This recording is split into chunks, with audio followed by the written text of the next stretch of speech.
Repositionne ce ballon, ne le replace une deuxième fois, une troisième fois sur le point de pénalty et s'en aille défier Edouard Mendy. Ensuite, on sait ce qui s'est passé, Johan. Il y a ce choix assez fou de Brahim Diaz, l'attaquant du Real Madrid, de réaliser ce geste-là. Et le temps de battement qui était beaucoup trop long pour lui. Il y a eu beaucoup trop de temps entre le penalty qui a été désigné et le fait qu'il le tire. Et on le voit, là il y a quand même aussi Walid Regragui qui le reprend, qui lui dit mais qu'est-ce que tu nous fais à ce moment-là du match? Il le sait, il a fauté. C'est-à-dire que s'il le met, c'est un héros. Mais quand tu loupes à ce moment-là, et un penalty d'une telle importance, c'était la balle de match, c'était le dernier tir du match.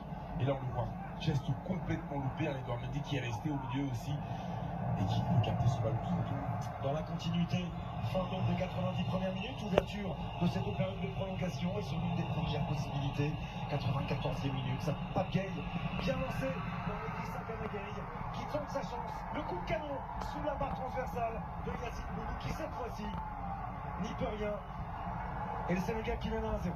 Et qui aurait été incroyable et irréprochable sur toute cette compétition et surtout aujourd'hui.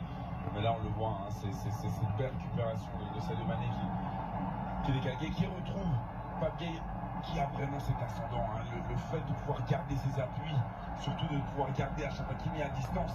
Et là, ce pied d'appui bien planté, cet équilibre, même s'il le perd à la fin, la trajectoire est imparable. Regardez cette frappe sèche qui va se loger dans cette lucarne. On entend la transversale. Quelle frappe! Et quel joueur!